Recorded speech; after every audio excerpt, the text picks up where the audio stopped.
So here are my hands.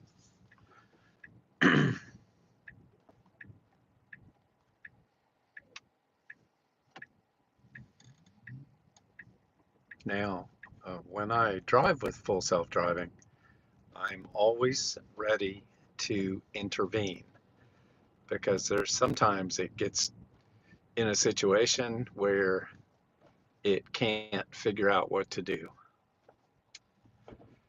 Um, Now, if it's going too slow for me, I can step on the gas pedal and then it will alert me and say that it will not brake if I have my foot on the gas pedal. So I don't know if you can see the route, but it's got me pulling out here, taking a left, and then a right at the light down that way.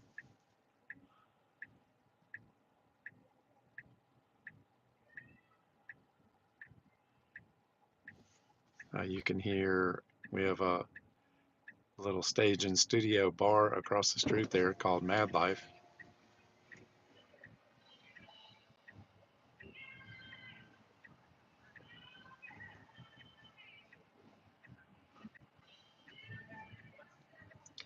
Now, in this situation right here, there's a car coming in from the right there, from a little road. I've got two waiting at a green light, and I've got one crossing. I stepped on the gas a little bit because it wasn't going fast enough, but then it pulled out itself.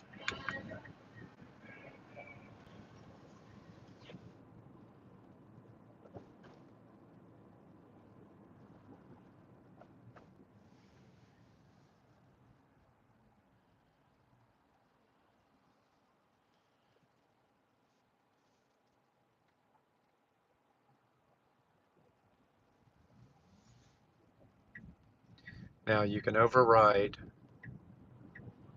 full self-driving in three ways.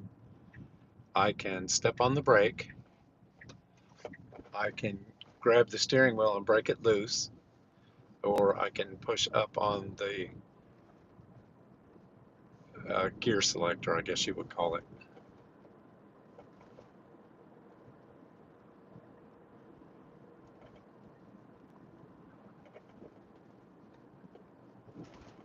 It shows that it will take 7 minutes, 2.3 miles.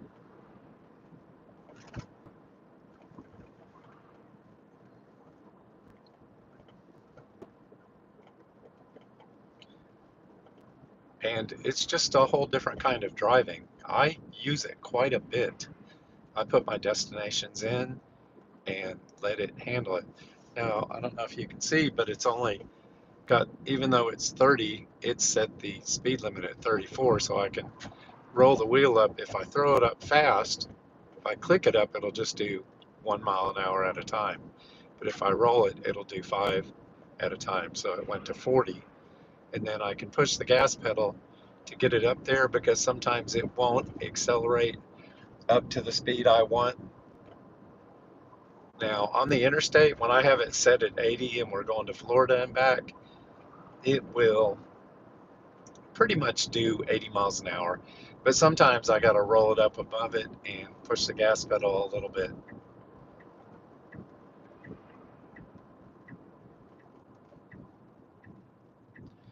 Now, I remember the first time I used full self-driving, there was a situation where it had to cut across traffic. It was in a turn lane, and we didn't have a green arrow. And it's a scary thing for it to cut across when there's a lot of traffic. So sometimes in those situations, you definitely want to take over.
So just like any adaptive cruise or lane keep assist, when you own it, you'll learn the limitations of it.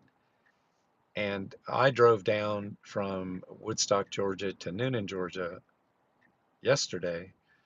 That's about a it's about an hour and a half trip, and there's frequent traffic jams, and it handled basically the whole trip by itself. I don't remember intervening too much.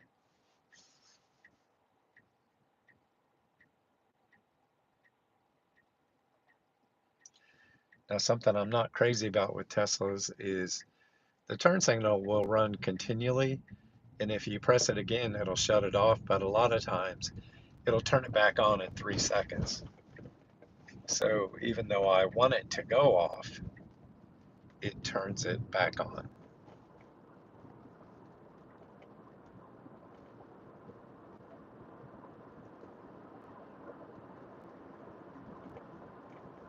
So see, red light, full stop, making a lane change.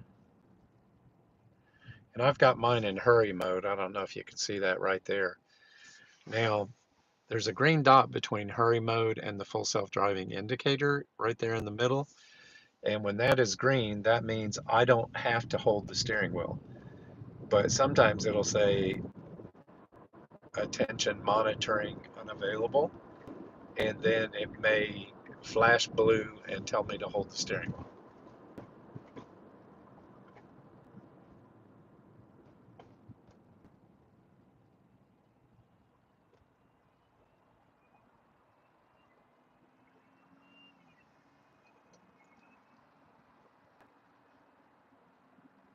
And this is not like something I didn't plan this trip and then it didn't have any flaws, so I put it out there. I want to let you know what full self-driving is, um, just the way it's happening. So I told you that sometimes I can give it a little more gas there, and then it says right here it says roll up to increase max speed. So speed limit's 40. It's got it set at 46.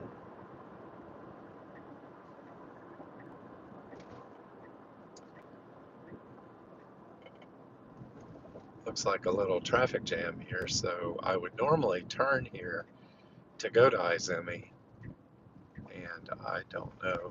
So now it got in the right lane and then had to jump back over.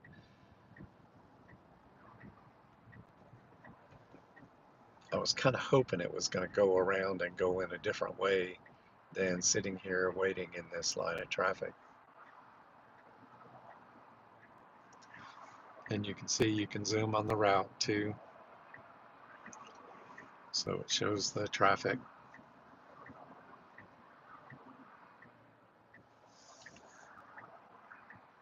Now I have seen a couple times where full self-driving will go to the restaurant and then will pull into a parking place.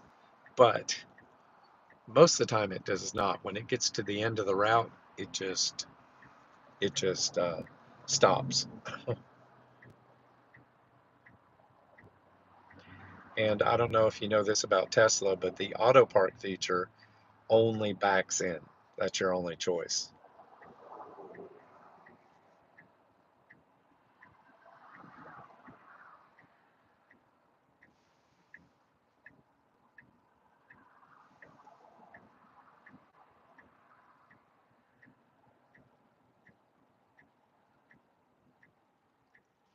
So here's what I was telling you about the turn signal. If I press it again, it turns it off.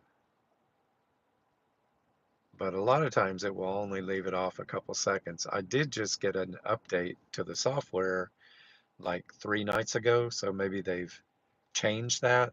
Sometimes they change things for the better, and then sometimes you'll have had something, they'll take it away and they'll put it back. So the arrow's green. Sorry, they weren't going.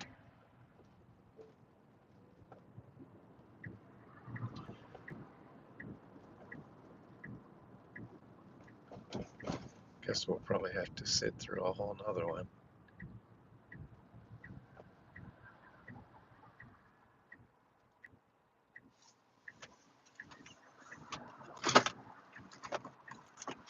Did not bring my sunglasses, but I've got an extra set I keep in here.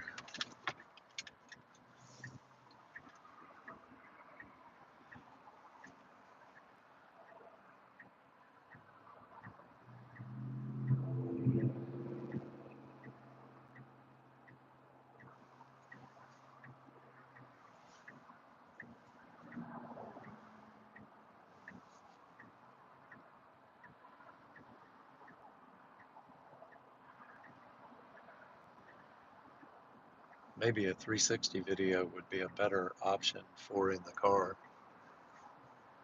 I'll have to try that.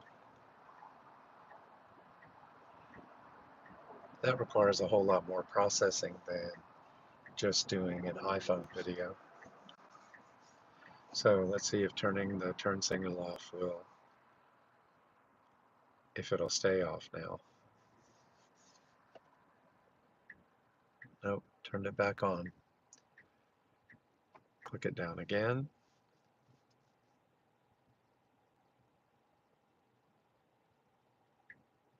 Seven seconds, it left it off. There doesn't seem to really be a rhyme or reason about that.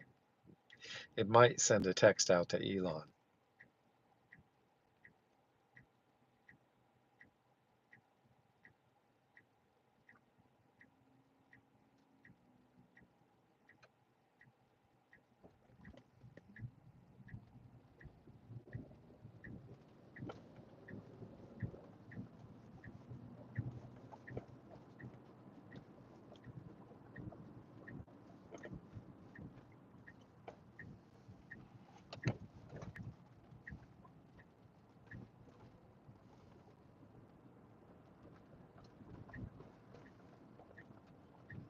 Now this is a pretty sharp corner at this Starbucks here on the corner, but look, it's doing a sharp turn,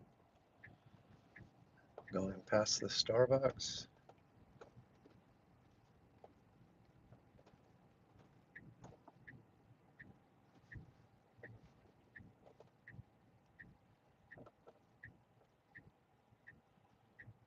And see, then it just stopped. So I'll go and try and find a parking place, and then I'll show you Auto Park if I can find one.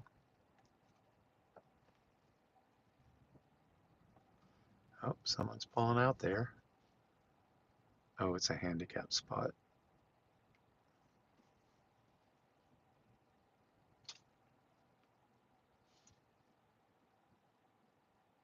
I can't fit through.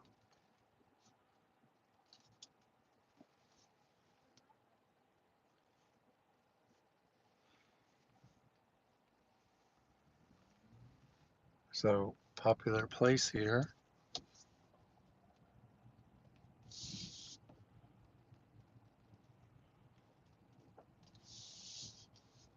And no parking places, so I might have to go. There's a parking lot back behind it over there, but that's a whole different set of stores.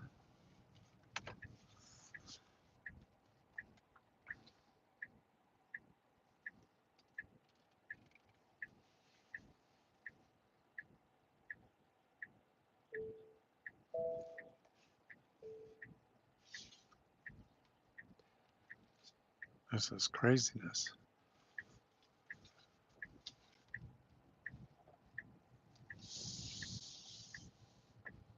Yeah, so you can see people are already pulled over picking their food up.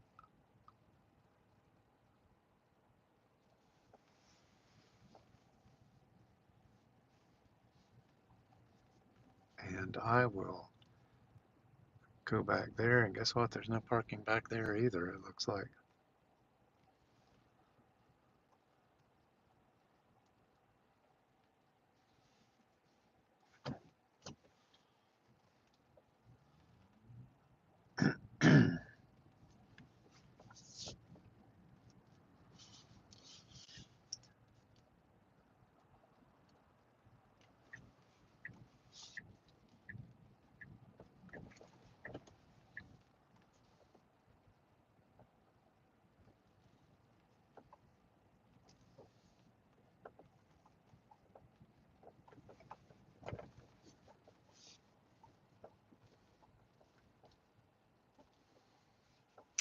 This ought to be a fairly hard parking place for it to execute.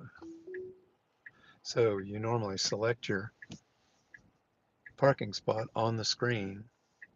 You have to have your seatbelt on or it will not auto park. And then you just hit start. And